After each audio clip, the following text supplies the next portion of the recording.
In this video, we're going to talk about what to do if you haven't been working and struggling to find a job for over 6 months.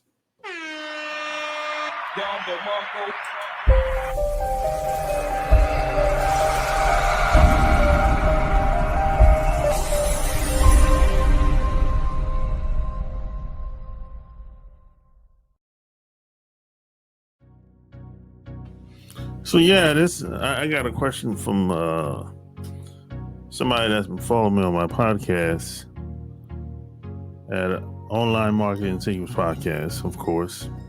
And he says he's been looking for jobs for over 6 months now. He's upgraded his resume. He even paid somebody to redo his resume over. He said he hasn't been getting too many offers for interviews. He lives in Atlanta, Georgia, which I used to live in Atlanta, Georgia, by the way. I just wanted to put that out there. Said he's been living in Atlanta for 5 years now, got laid off 6 months ago. He's in the tech IT field. I'm in the IT field as well. I went to school for that and everything. I just want to put that out there. And he said he's struggling to find another job. What type of advice would I give? So this is a good question. I can relate to all of this, because I've been in a position like this guy, man, at least 4 or 5 times. I've been without jobs for 3 months, 6 months, 8 months at a time. I've struggled getting jobs, jump from company to company every 2 years. I've been there. Been there and done that. Now here's the thing. Being that I lived in Atlanta for 11 years, and what I would say about Atlanta is not the best place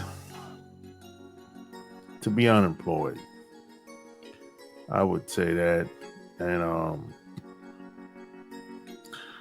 if you have the opportunity to leave Atlanta and, move someplace else, I would.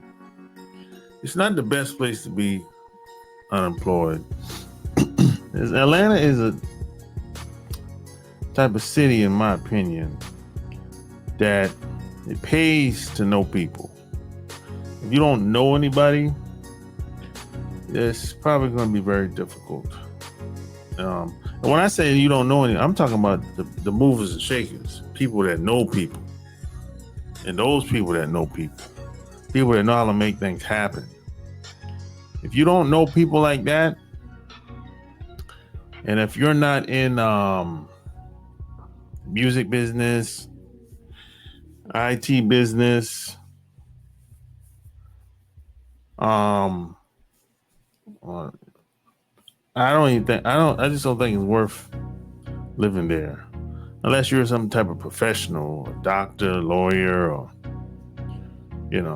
maybe scientist, or chemist, something like that. Some type of professional. But if that ain't the case, I just don't think it's worth living there. If you just work just a job, you work at Costco or some shit like that, I just don't think it's worth living there, in my opinion, because cost of living is so high and it's super competitive there. It's overcrowded. It's super competitive there, man. I struggled when I was down there for about the first 4 years. I really struggled. living down there. If it wasn't for me creating opportunities online, I would have been in trouble because I really struggled really bad. Like, you gotta think about it. I took a job in Atlanta. I moved from North Carolina to Atlanta, Georgia, and I had a very nice job. But I decided to take another job in Atlanta at the time because I wanted to move. And boy, was that a mistake. Now that I look back on it. And shortly after, about a year and a half, the company that I was working for, they the guy that brought me on, he got bought out, the company. And then, my time was my days were numbered once he got bought out. Because once he got bought out, he left the company entirely. He was gone. So I knew my days were numbered. So once I was done with that company, I started to freelance. And it was okay for the first year. But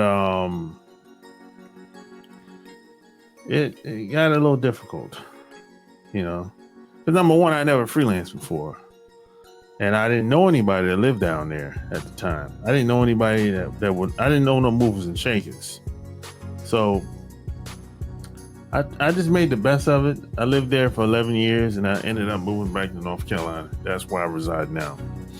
So I always said, if I ever had the chance to move back to North Carolina, I would. So the opportunity came about during the pandemic, and that's exactly what I did. So what I would say, the problem with getting jobs is there's a lot of lies out here that's being told. It's being spread around. And that's the status quo. People follow the status quo. But the problem with following the status quo, it doesn't benefit everybody, and there's a lot of lies within the status quo. And everybody's in on it. Almost everybody's in on it. Whether they know better or not, everybody's in on it in some way, shape, or form. But that's what make it difficult, because there's too many lies. The HR people of these companies, they're lying to you. The recruiters, they lying to you. Well, everybody's lying. Everybody's telling you what they're looking for. But your resume, I'm going to assume your resume is nice. Is decent, right? Which sometimes that doesn't even matter, to be honest. I mean, of course you want your resume to be the best, as possible. Yeah. But I wouldn't even put too much into that, to be honest. Yeah, most of my time will probably be spent trying to get in front of the decision makers, the people that do the hiring. Somebody in that, so that's probably going to be somebody in the HR department, or if it's a small company, it's going to be the owner. So what I would say, if you're applying jobs online, like most people do, and I'm not saying you shouldn't apply for jobs on like places like Indeed.com or SimplyHire.com. I'm not saying you shouldn't apply for jobs like that. Keep doing it. You might break through. I break through every once in a while on those sites. But there's a back door. There's a front door and a back door. The back door is to meet people that's working for that company. And probably the easiest way to do that is to go to some type of networking event, or a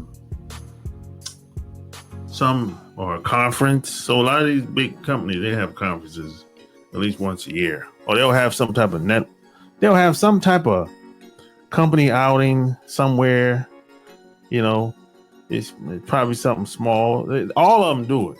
It don't necessarily have to be a big event. It could be a luncheon or something like that. The easiest way is to go there if you can. You might have to pay, which is okay. Go there and meet these people that work for that company, and then you get a good grasp of what they're looking for, what the environment's like, and everything. You know. And what I would say, if you haven't gotten an interview after 6 months, you're probably fishing in the wrong pond. You need a new strategy.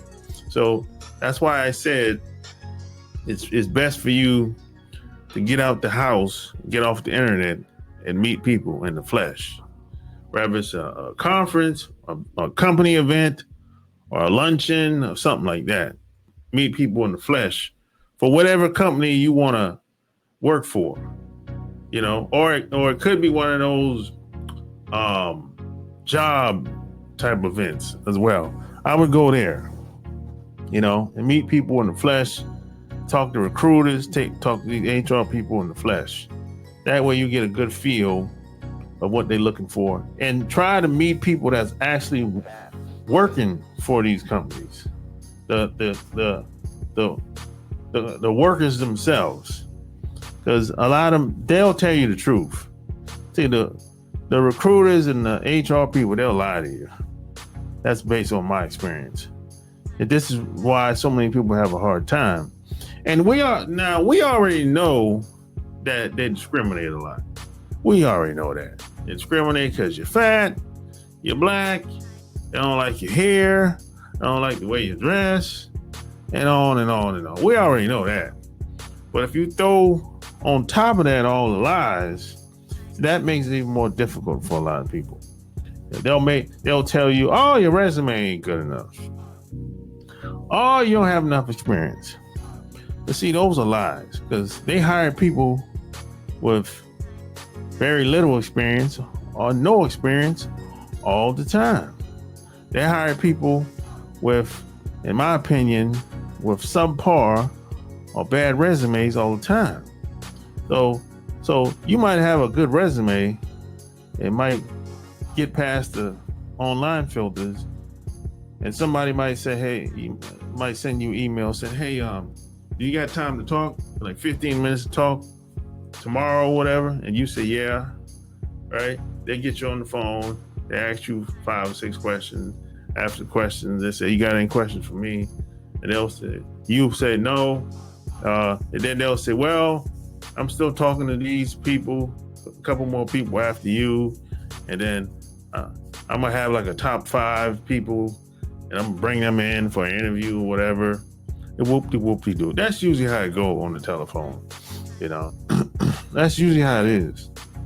And those people that they bring in, most of those people don't have no experience, especially when it comes to like social media jobs and a lot of almost design jobs, almost every job online, especially when it comes to social media, because these are not jobs that you can learn in school, you know. So when people say you don't have enough experience, nobody has enough experience, because nobody's teaching this in no institution. Last I checked, the only way you can learn social media is to actually jump in the game, get in the game, and show that you have some type of proven results online. Whether you start a YouTube channel, you got a blog, or you got a website, and you can show that you have a newsletter with names and emails, or you can show that you have subscribers, or you can show that you have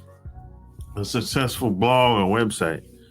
Yeah, nobody actually teaches this though in a classroom setting at some big institution or Ivy League school. You would have to learn from somebody directly online, or go to a conference or something like that. Because let's just be honest, most of the people that are teaching everything about social media, they didn't go to no Ivy League school. I learned social media. I didn't go to Ivy League school.